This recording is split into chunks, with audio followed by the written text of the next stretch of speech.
पश्चिम बंगालमध्ये एका कुख्यात अतिरेक्याला अटक झाली आहे। त्यामुळे एका मोठ्या कटाचा पर्दाफाश झालाय।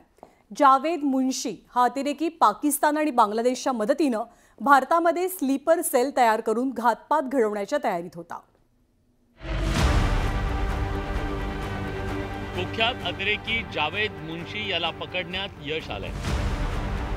जम्मू काश्मीर पोलीस आणि पश्चिम बंगाल पोलिसांच्या स्पेशल टास्क फोर्सने संयुक्त कारवाई करत जावेद मुन्शीच्या मुसक्या आवळल्या। जावेदनं पाकिस्तानात दहशतवादी कारवायांचं ट्रेनिंग घेतलेलं होतं। लष्कर-ए-तोयबाच्या निर्देशानुसार तो कारवाई करत होता। जावेद मुन्शी हा प्रतिबंध घालण्यात आलेला तहरीक उल मुजाहिदीन सोबत जोडलेला आहे। बांगलादेशमध्ये प्रवेश करण्यासाठी त्याच्या हालचाली सुरू होत्या। जावेद हा स्लीपर सेल तयार करण्याच्या प्रयत्नात होता। त्यासाठी तो पाकिस्तान आणि बांगलादेशमधल्या अतिरेकी संघटनांच्या संपर्कात होता। तर दुसरीकडे बांगलादेश सध्या लष्कर-ए-तोयबा, इसिस आणि अल-कायदासह सर्व अतिरेकी संघटनांचं केंद्र बनलंय। अतिरेक्यांनी बांगलादेशातून भारतात अतिरेकी कारवाया वाढवण्याचे मनसुबे रचले, मात्र त्यांच्या मनसुब्यांना उधळून लावण्यात यश आलंय। मात्र बांगलादेशमधील अस्थिरतेमुळे भारताला धोका वाढत चाललाय। पाकिस्तान, बांगलादेश आणि चीन यांनी नेपाळ मार्गे भारतात कारवाया घडवून आणण्यासाठी हातमिळवणी केली आहे। परिणामी देशाच्या सीमा अधिक मजबूत करून अतिरेकी कारवाया रोखण्याचं आव्हान भारतासमोर निर्माण झालंय। Bureau report, news 18 Lokmat. आणि यानंतर बातमी पुन्हा एकदा राज्यातनं आहे, कारण मंत्रिपदापाठोपाठ आता महायुतीत पालकमंत्री पदावरनं रस्सीखेच सुरू झाल्याचं दिसतंय।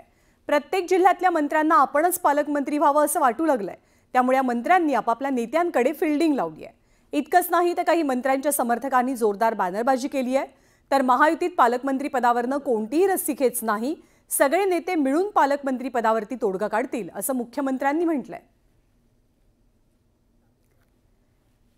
तर कोणत्या जिल्ह्यातल्या पालकमंत्री पदावरनं महायुतीमध्ये रस्सीखेच होऊ शकते ते आपण पाहूया। बीडमध्ये पंकजा मुंडे, धनंजय मुंडे या दोघांमध्ये रस्सीखेचची शक्यता आहे। किंबहुना धनंजय मुंडेंकडे पालकमंत्री पद जाऊ नये यासाठी सर्व पक्ष एकवटलेले आहेत। पुढचा जिल्हा पुणे, अजित पवार की चंद्रकांत दादा पाटील याची उत्सुकता असेल। पुण्यापाठोपाठ छत्रपती संभाजीनगर अतुल सावेंकडे पालकमंत्री पद जात आहे की शिवसेनेच्या संजय शिरसाट यांच्याकडे याची उत्सुकता आहे। त्यापुढचा जिल्हा रायगड, इथला वाद तर सर्वश्रुत आहे। अदिती तटकरे या पूर्व पालकमंत्री आहेत। आता भरत गोगावलेंना सुद्धा हे पद हवंय, त्यामुळे शिवसेना विरुद्ध राष्ट्रवादी असा सामना दिसू शकतो।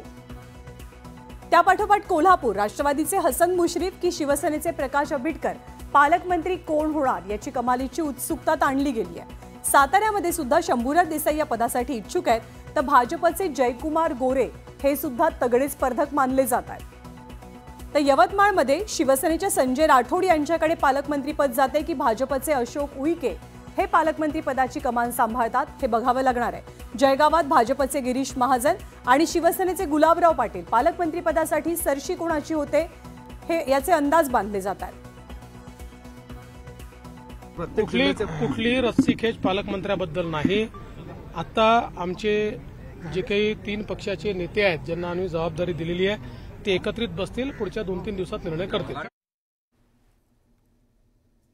पालकमंत्रीपद असो, मंत्रीपद असो, मुख्यमंत्रीपद असो, आणि त्याच्यामुळे स्वाभाविकपणे भारतीय जनता पक्षाच्या पण प्रत्येक कार्यकर्त्याला हे वाटणार की बाबा आमची जास्ती आहेत, आम्हाला पालकमंत्रीपद मिळावं। परंतु महायुतीचे नेते एकत्र बसून जो निर्णय घेतात तो सर्वदूर सगळीकडे फॉलो होतो आणि त्याच्यामुळे लवकरच ते निर्णय घेतील।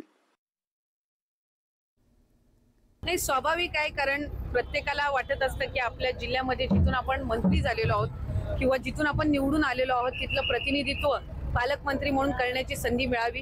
मला वाटते आमचे राज्याचे मुख्यमंत्री आपले फडणवीस साहेब असतील आणि एकनाथजी शिंदे साहेब आणि अजितदादा हे या संदर्भातला योग्य तो निर्णय जो आहे तो निश्चितपणाने घेतील।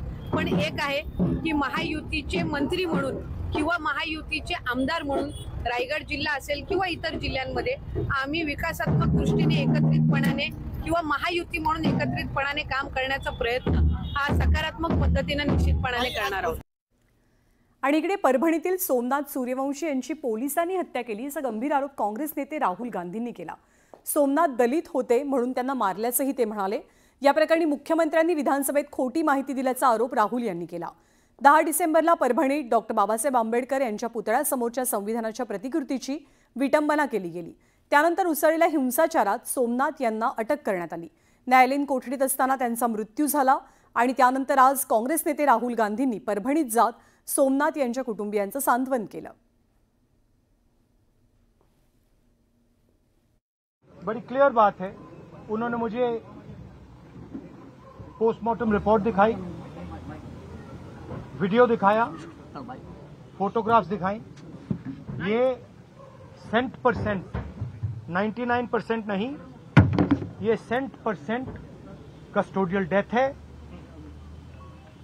पुलिस ने इनकी हत्या की है और चीफ मिनिस्टर ने असेंबली में पुलिस वालों को मैसेज देने के लिए झूठ बोला है. युवा को इसलिए मारा गया है क्योंकि वो दलित है और वो कॉन्स्टिट्यूशन की रक्षा कर रहा था. आरएसएस की विचारधारा कॉन्स्टिट्यूशन को खत्म करने की विचारधारा है. हम चाहते हैं कि एकदम ये मैटर रिजॉल्व किया जाए और जिन लोगों ने ये किया है उनको सजा मिले. ये कोई राजनीति नहीं हो रही है, ये मर्डर हुआ है और ये न्याय का मामला है. एकदम यहां पे जिनको न्याय मिलना चाहिए वो कार्रवाई पूरी होनी चाहिए. जिम्मेदार विचारधारा है, जिम्मेदार क्योंकि चीफ मिनिस्टर ने ये स्टेटमेंट दी है इसलिए चीफ मिनिस्टर जिम्मेदार हैं और जिन्होंने इनको मारा है वो जिम्मेदार हैं और जल्दी से जल्दी कार्रवाई शुरू होनी चाहिए. दरम्यान राहुल गांधींनी केलेल्या आरोपांवरती राज्याचे मुख्यमंत्री आणि गृहमंत्री देवेंद्र फडणवीसांनी उत्तर दिलंय. राहुल गांधींनी द्वेषाचं राजकारण करू नये, महाराष्ट्र सरकार संवेदनशील आणि या प्रकरणी न्यायालयीन चौकशीचे आदेश दिल्याचं मुख्यमंत्र्यांनी सांगितलं. राहुल गांधी या ठिकाणी केवळ राजकीय हेतून आले होते. ही केवळ राजकीय भेट होती.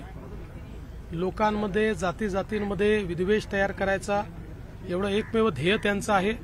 तेच काम गेले अनेक वर्ष आता ते सातत्याने करतायत.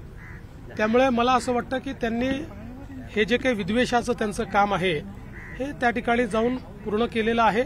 महाराष्ट्राचं सरकार संवेदनशील असल्यामुळेच या ठिकाणी या संपूर्ण प्रकरणाची आम्ही न्यायालयीन चौकशी ही घोषित केलेली आहे. जर त्या चौकशीमध्ये कुठल्याही प्रकारे मारहाणीमध्ये किंवा अशा प्रकारच्या गोष्टींमुळे हा मृत्यू झालाय असं बाहेर आलं तर कोणालाही सोडलं जाणार नाही. कठोरात कठोर अशा प्रकारची कारवाई ही केली जाईल. आणि राज्याचे सामाजिक न्याय मंत्री संजय शिरसाट आणि उद्योगमंत्री उदय सामंत यांनी आज बीडच्या मसाजोगमध्ये भेट दिली. उपमुख्यमंत्री एकनाथ शिंदेंच्या शिलेदारांनी मसाजोगमध्ये जात देशमुख कुटुंबियांना धीर दिला. मंत्री संजय शिरसाट यांनी बीड एसपींचीही भेट घेतली आणि कारवाईबद्दलची माहिती जाणून घेतली. या प्रकरणातील आरोपी मग तो कुणीही असो, कोणत्याही पक्षाचा असो, त्याच्यावर कारवाई व्हायलाच हवी अशी आमची भूमिका असल्याचं त्यांनी स्पष्ट केलं. या प्रकरणाची सखोल चौकशी करण्यात येईल आणि दोषींना माफ केलं जाणार नाही असंही त्यांनी सांगितलं. एसपीने सुद्धा मला सांगितलं की या जे काही गुन्हेगार आहेत त्यांच्या मार्गावर आम्ही आहोत. 2 ते 3 दिवसामध्ये आरोपी अटक होण्याची शक्यता नाकारता येत नाही. 28 डिसेंबरच्या अगोदर हे आरोपींना अटक केले जाईल असं एकंदरीत एसपीच्या बोलण्यावर मला जाणवलेलं आहे. अशा प्रकारे कोणता आरोपी निर्ढावलेला असेल, त्याला असं वाटत असेल की कायद्यापेक्षा मी मोठा आहे, तर त्याला त्याची जागा दाखवली जाईल आणि सरकारची सुद्धा तीच भूमिका आहे.